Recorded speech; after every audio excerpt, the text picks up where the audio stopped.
Hello, and welcome back to another video from the Feed My Sheep Foundation.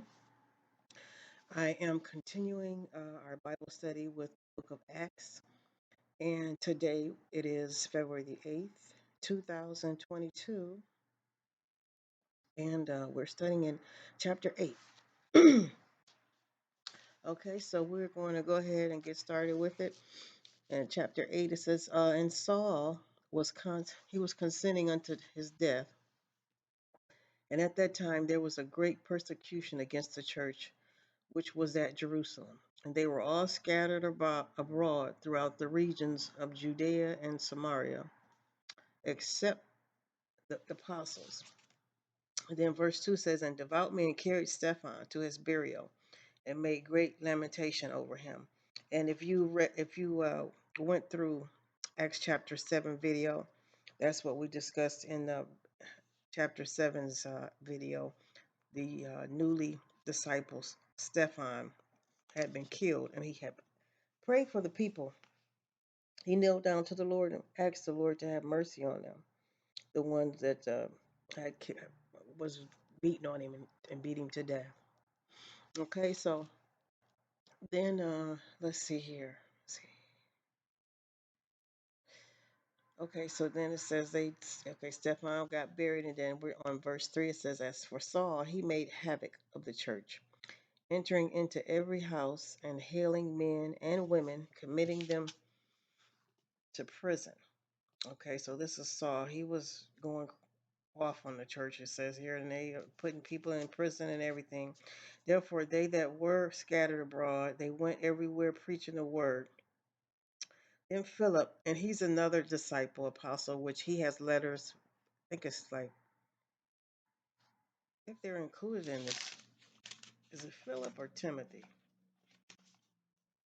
I thought there was letters for Philip too. I don't want to say that. Maybe I'll check it. I'm going to check with it. Maybe there was another Bible I was reading from that had letters for Philip, or I don't know. I'm getting mixed up with Timothy, maybe. But anyway, okay.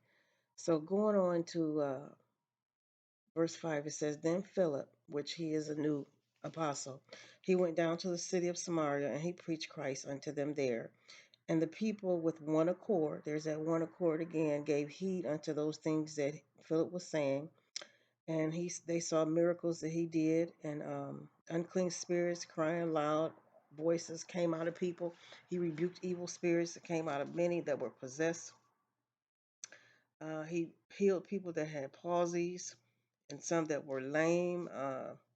And there was a great joy in the city because of all these good things that were being done by Christ Jesus through this guy.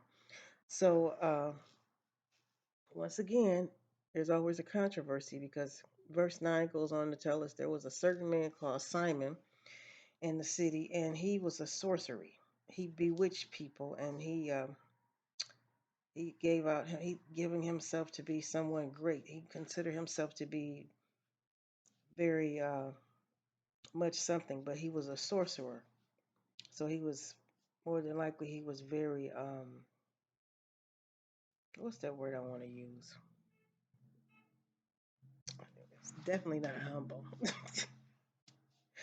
But never, he would anyway. He used sorcery. Okay, so he had all the people in the city convinced that he had this great power of sorcery and that his power came from God. Okay, and then it says, to him they had regard, because that of a long time he had bewitched them with the sorcery. So he had bewitched them, so they believed in him.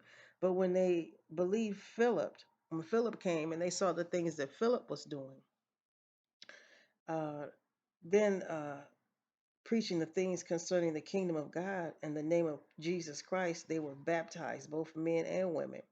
And then Simon himself believed also. And when he was baptized, he continued with Philip, and he wondered, beholding the miracles and signs which were done. So he was wondering, like, what about the miracles and signs? He wanted to, probably engage in those things because he's seen them done.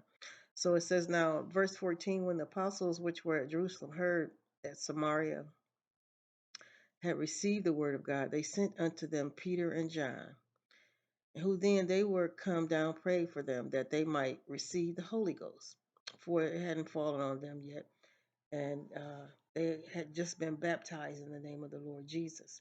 So then they laid their hands on them and they received the Holy Ghost. Now, this guy Simon is standing around watching all of this take place, okay? The ones that were around Peter and John, and they had, they were getting prayed over. They had laid hands on them, and they received the Holy Ghost. So, excuse me. It goes on to say that, and when Simon saw that through laying on of the apostles' hands, the Holy Ghost was given, he offered them money, saying, "Give me also this power, that on whomsoever I lay hands, he may receive the Holy Ghost." But Peter said unto him, Thy money perish with thee, because thou hast thought that the gift of God may be purchased with money. So you see right there, Simon, this guy Simon was trying to buy the Holy Ghost. After he had, believed everything and he had seen everything transpire with Philip and the different miracles that he had done.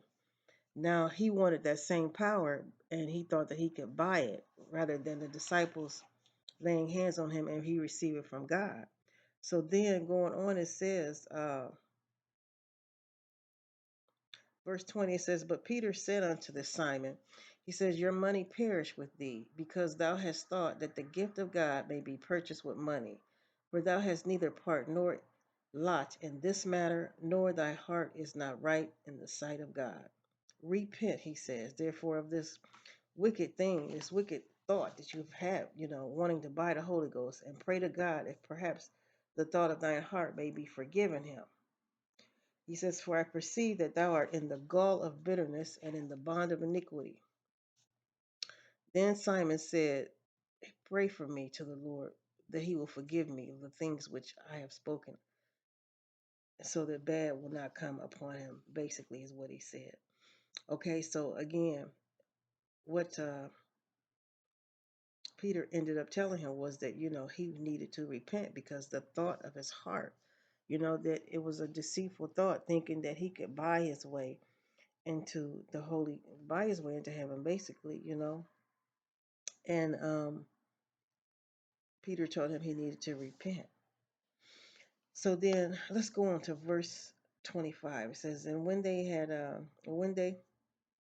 had testified and preached the word of the Lord, and they returned to Jerusalem and preached the gospel in many villages of the villages of the Samaritans. Okay.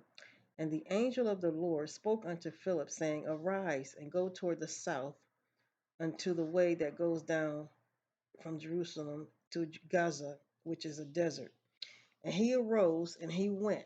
Okay, so this angel told him to go to this specific place, and a man of Ethiopian, a eunuch of great authority under Candace, queen of Ethiopians, who had the charge of all her treasure and had come to Jerusalem to worship. So she was a very rich woman, and she was the queen of Ethiopia. So it says, verse 28, she was returning and sitting in his chariot. She read Isaiah the prophet. So, Isaiah is John the Baptist, who he's referring to. He says, When the Spirit said unto Philip, Go near and join thyself to this chariot. And Philip ran there to him and heard him read the prophet Isaiah and said, Understand this? What did you read? And he said, How can I, except some man could guide me? And he desired Philip that he would come up and sit with him. Okay, so this man was trying to read about John the Baptist, Messiah. So he was reading in the Holy Scriptures, and he said he couldn't understand what he was reading unless, someone came up and explained it to him, and he desired for Philip to come up and explain. So it says, verse 32. So the place of the Scripture which he was reading was this: He was led as a sheep to the slaughter, and like a lamb to dumb and like a lamb, dumb meaning silent, before his shearer, so opened he not his mouth. Okay, in his humiliation, his judgment was taken away. And who shall declare his generation?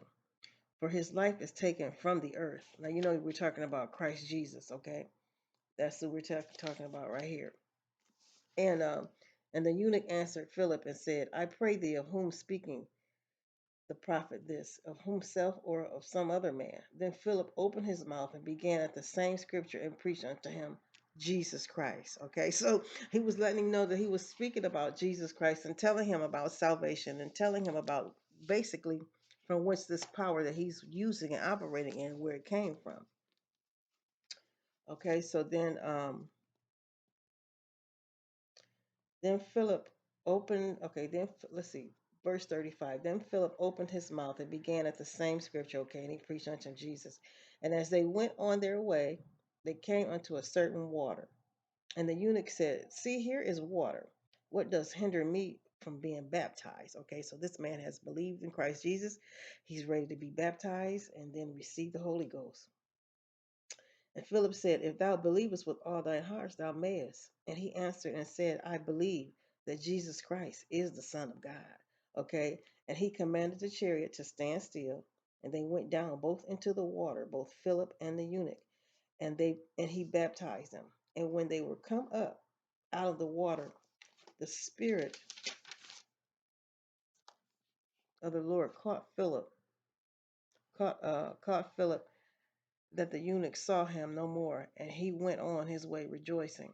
So at the same time he was baptizing uh, baptizing the eunuch, Philip also received a touch from the Lord. And then it says, but Philip was found at what is it, Azotus, and passing through, he preaching in all the cities till he came to Caesarea. So he basically went on for ministering and preaching the word of God and preaching about Jesus Christ. So yes, that's really going to conclude the study for today, the book of Acts, chapter 8. And I want to see what was basically we really got a good discussion about and a good opportunity to see and to witness from the scriptures how when one is filled with the Holy Spirit, the Holy Ghost, and how the laying of the hands of one that's already baptized in it, and it transpires over to an individual through operation of the hand, laying on of the hands. Okay, so that's going to conclude our Bible study for today out of the book of Acts, chapter 8.